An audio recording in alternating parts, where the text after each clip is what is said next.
이 시간 저희들이 레위기서 16장을 읽었습니다. 여러분, 레위기서는 모세 오경 중 중심이 되고 핵심이 되는 책이다 그랬죠. 그래서 1장부터 10장까지는 쭉 제사법에 대해서 나옵니다. 5가지 제사가 있다고 했습니다. 번제, 그다음에 소제, 속죄제, 속건제, 그리고 화목제, 이 5가지가 있죠. 그러고 나서 이제 정결법에 대한 내용이 11장부터 15장까지 나왔고요. 그리고 오늘 읽은 16장에서는 그 절기 중에서 속죄일에 대한 절기를 말하고 있음을 보게 됩니다. 이스라엘 백성은 1년에 한 번 7월 10일이에요. 7월 10일 1년에 한 번 금식을 합니다. 그리고 금식을 하고 이 대제사장은 바로 이날 우리가 여러분 성소에 보면 성소가 있고 지성소가 있다 그랬잖아요.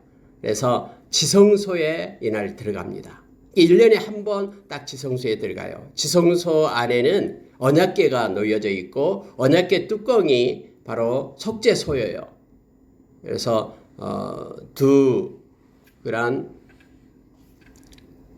그곳에 속죄소, 즉 하나님의 은자, 하나님이 그곳에서 임재하고 계신다라는 상징적인 그곳을 그 대제사장만 1년에 한 번 들어가죠.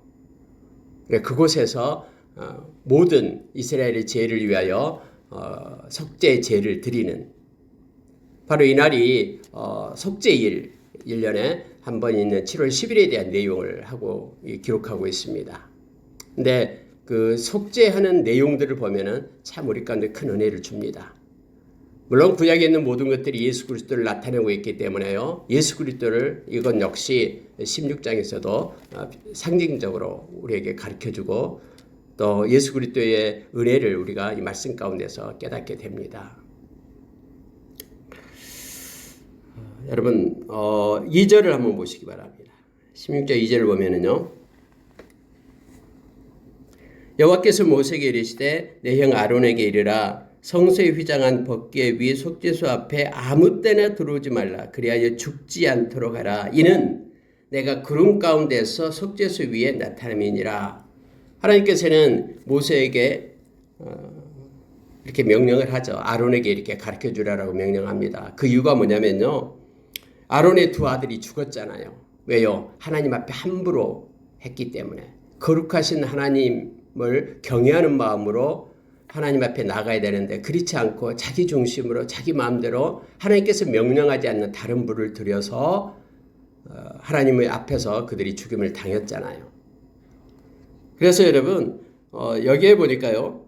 아론의 두 아들이 여호와 앞에서 나아가다가 죽은 후에 이렇게 서두에 기록이 됩니다. 그래서 하나님께서는 함부로 하나님 앞에 경솔하게 또 망령되이 하나님 앞에서 행하지 말 것을 말하면서 아무 때나 들으지 마라 라고 말합니다. 왜냐하면 그것이 바로 하나님께서 구름 가운데 임하는 즉 속죄소 위에 하나님께서 계시기 때문에 하나님 앞에서 함부로 경솔하게 행하지 말 것을 말합니다. 그러면서 하루를 정해줍니다. 그게 바로 7월 10일 속죄일이라는 것이죠.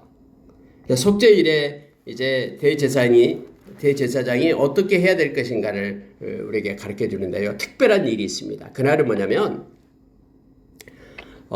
하나님을 만나기 위해서는 먼저 깨끗함을 입어야 되죠. 거룩함을 입어야 되기 때문에 먼저 아론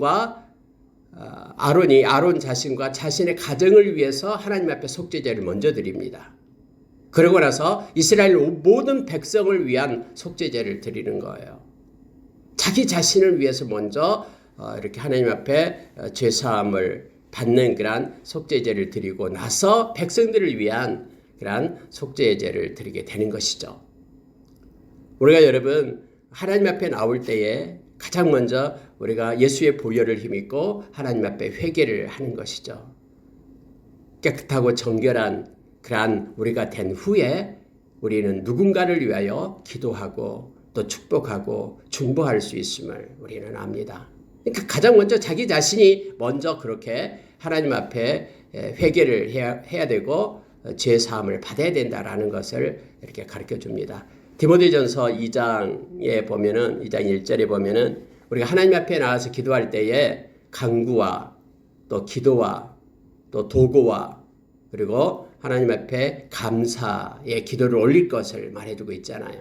누군가를 위하여 축복하고 할 때는 반드시 자기 자신이 먼저 하나님 앞에 깨끗함을 입고 그 깨끗한 모습으로 하나님 앞에 나아가서 하나님 앞에 구해야 된다라는 걸 알게 합니다. 특히 여러분 속죄일에서는요, 제사가 다른 것 중에 하나가 있는데 그게 뭐냐면요, 이 세마포 옷을, 그러니까 제사장이 입는 세마포 옷을 강조하고 있어요. 이것은 거룩하고 깨끗함을 강조하거든요. 우리가 여러분 4절에 한번 보십시오.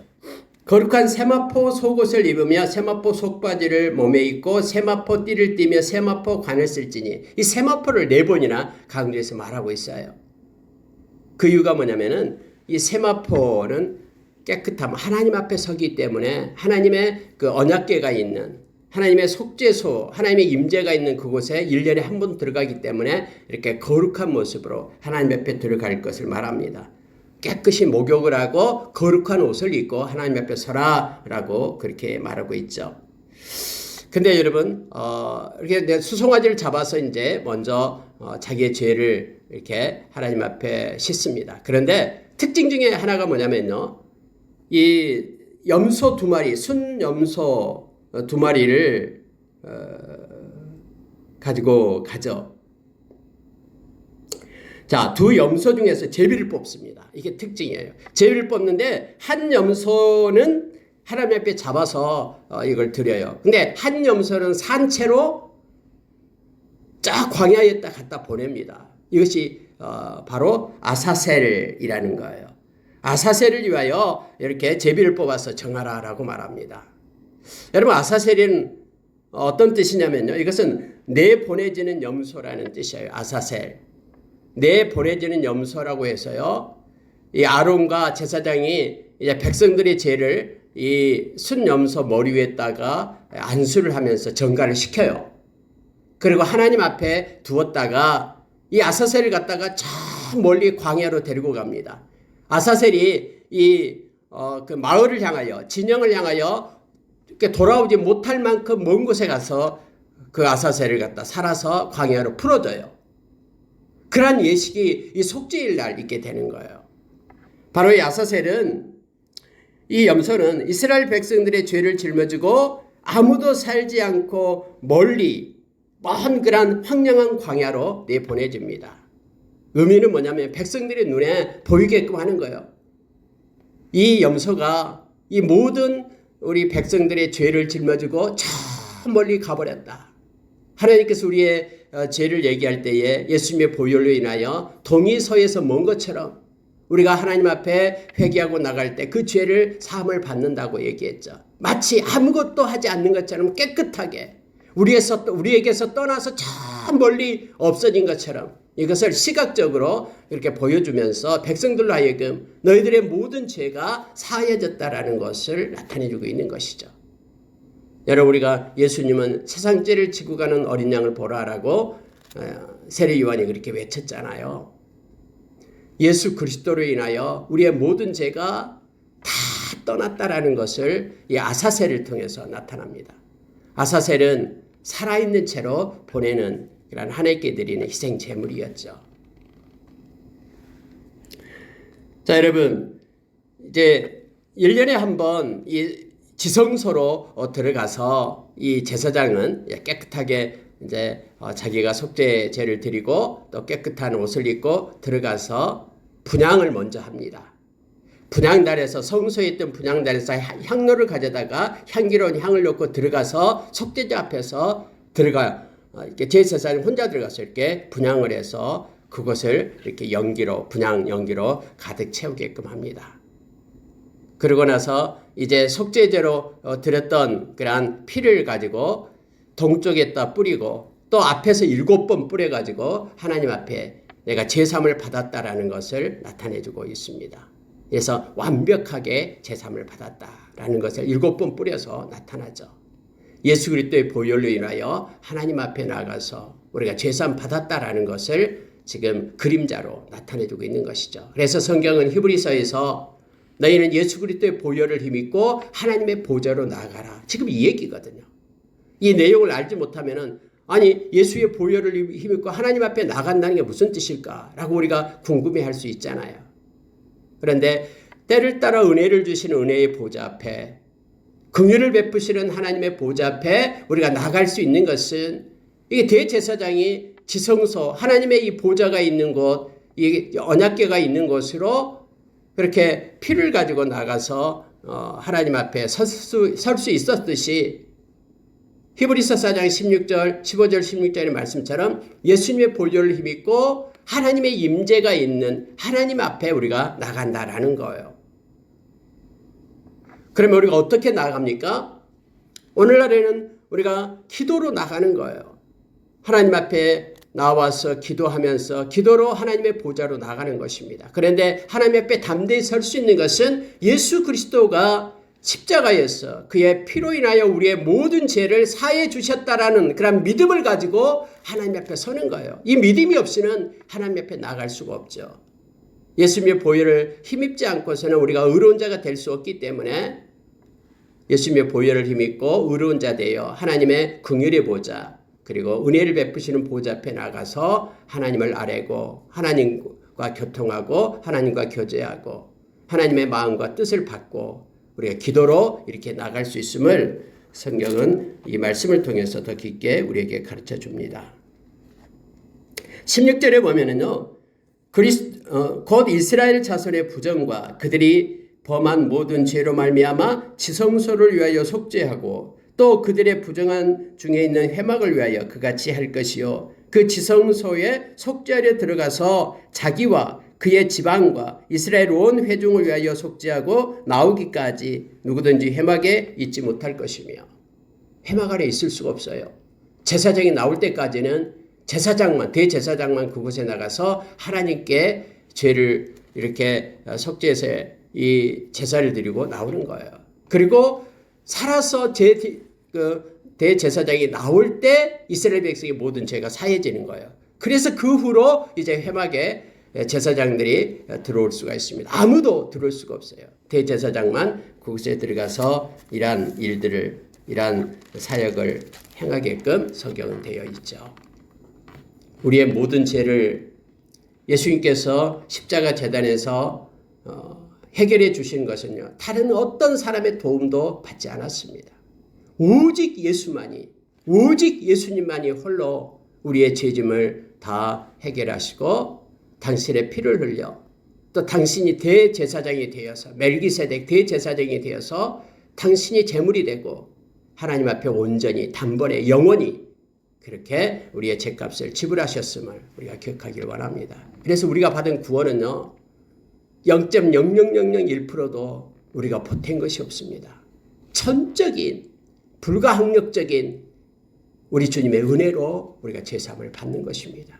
그래서 이것이 가장 큰 선물이다라고 우리에게 말씀해 주고 있죠. 은혜, 하나님이 주신 우리 주님이 주신 은혜임을 우리가 기억하기를 원합니다. 그런 의식이에요. 그러니까 회막 안에 대제사장이 나올 때까지는 아무도 들어갈 수가 없어요. 오직 대제사장만 들어가서 자기와 가정과 모든 이스라엘 죄를 위하여 이렇게 하나님 앞에 속죄제를 드리고 나오는 것을 보게 됩니다. 자, 20절에 가면은요, 그 지성소와 회막과 제단을 위하여 속죄하기를 마친 후에 살아있는 염소를 들이되 아론은 그의 두 손으로 살아있는 염소의 머리에 안수하여 이스라엘 자손의 모든 불의와 그 범한 모든 죄를 아뢰고 그 죄를 염소의 머리에 두어 미리 정한 사람으로 맡겨 광야로 보내라. 해서 아사셀을 해서 이 염소에게 안수한 다음에 백성들이 보는 앞에서 이 염소를 끌고 광야로 나가는 사람이 있습니다. 그리고 멀리 가서 아사셀을 이제는 광야에서 놓아버립니다. 그래서 그 살고 있는 사람들의 성읍을 진영을 다 떠나게끔 멀리 사라지게끔 그렇게 함으로 인하여 이제부터는 이스라엘의 모든 죄가 사하여졌다. 다 이 진영에서 떠났다라는 것을 눈으로 보게끔 그렇게 합니다. 예수님께서 우리의 죄를 그렇게 사하시고 모든 죄가 우리에게서 떠났음을 성경 우리에게 가르쳐주고 있죠. 예수님의 보혈의 피는 믿고 우리가 회개하고 나갈 때에 어떤 죄도 다 사할 수 있음을 성경은 말해주고 있습니다. 세상의 모든 죄를 다 합해도 예수님의 보혈의 값, 예수님의 피의 값을 넘을 수가 없기 때문에 그렇습니다. 29절 한번 보십시오. 너희는 영원히 이 규례를 지킬지니라. 일곱째 달 곧 그 달 10일에 너희는 스스로 괴롭게 하고 아무 일도 하지 말되 본토인이든지 너희 중에 거류하는 거류민이든지 그리하라. 1년에 한 번 여러분, 이날은요, 여기서 스스로 괴롭게 하라라는 것은 금식하라라는 거예요. 이날은 금식하게끔 합니다. 그리고 이날은 바로 안식일이거든요. 그래서 안식일 중에 안식일이다라고 말하는 거예요. 하나님께서는 이 의식을 만들어 놨어요. 그래서 1년에 한 번씩 1년 동안 지었던 모든 죄, 알고도 짓고 모르고도 지었던 모든 죄를 다 회개하고 이제 새로운 마음으로 새롭게 하나님께 거룩한 백성으로서 출발을 하는 날이 바로 7월 10일입니다. 그런 의미에서 그날은 금식을 합니다. 모든 사람들이 그날은 금식하면서 하나님께서 나에게 나의 모든 죄를 사해 주심에 대해서 감사하며 하나님만을 생각하는 날로 그렇게 정했음을 성경은 말해주고 있습니다. 말씀을 마치겠습니다. 이 속죄일은 금식하라는 뜻이 있는데요. 오늘날까지도 이와 같은 전통이 이어지고 있죠. 이날은 지금까지 지은 모든 죄를 속죄받은 날인 만큼 육신의 절제와 그러한 고통을 통해서 금식을 함으로 인하여 죄에 대한 철저한 회개와 경각심을 불러일으키게끔 그렇게 하나님께서 정한 것입니다. 하나님은 섬세하고요. 사람은 습관적으로 죄를 많이 짓잖아요. 또 계속 반복되면 이렇게 기계적이 돼가지고 하나의 형식적이 돼가지고 의미를 모르잖아요. 그래서 금식을 하면서 나의 모든 죄를 사해 주신 것에 대해서 우리가 슬퍼하면서 죄를 짓는 것에 대해서 슬퍼하면서 또 죄를 사함 받는 것에 대해서 감사하면서 하나님만을 기억하고 죄사함의 은혜를 하나님께 영광으로 돌리는 날로 정하고 시행을 하고 있는 날이 바로 이 7월 20일 속죄일입니다. 여러분 우리 중에도 우리 가운데도 이러한 일들이 있어야 됨을 성경은 가르쳐 줍니다.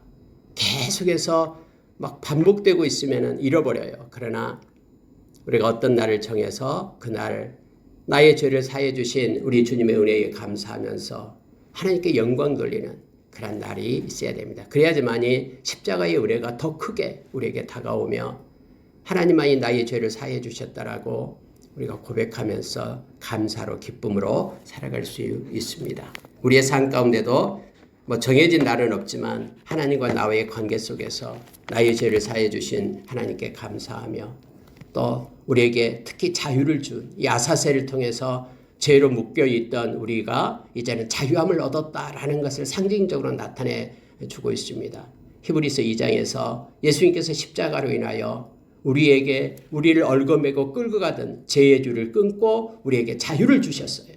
그래서 우리가 예수 안에서만 자유를 누릴 수가 있습니다. 나는 길이요 진리요 생명이니 나로 말미암지 않고는 아버지께로 올 자가 없다라는 것은요. 이 진리 되신 예수님이 우리를 자유케 해주셔서 죄 아래에 있는 것이 아니라 이제는 하나님의 은혜 아래에 있게끔 그래서 하나님의 그런 사랑을 받는 자유한 자로 우리가 살 수 있었던 것은 예수님이 십자가에서 우리의 죄를 사해 주시고 이 아사셀처럼 우리를 저 멀리 우리의 죄를 버림으로 인하여 우리가 자유케 되었음을 기억하고 오늘 하루도 우리를 자유케 하신 진리 되신 우리 주님께 영광을 돌리며 겸손히 동행하는 하루가 되기를 원합니다. 진리를 알지니 진리가 너희를 자유케 하리라 라고 말합니다. 오늘도 우리 주님이 진리 되신 주님을 알고 우리가 주 안에서 자유함을 누리고 그리고 하나님의 보좌에 예수님의 보혈을 힘입고 나아가 하나님과 교통하며 하나님의 임재 가운데 거하는 저와 여러분의 삶이 있기를 원합니다. 기도하겠습니다.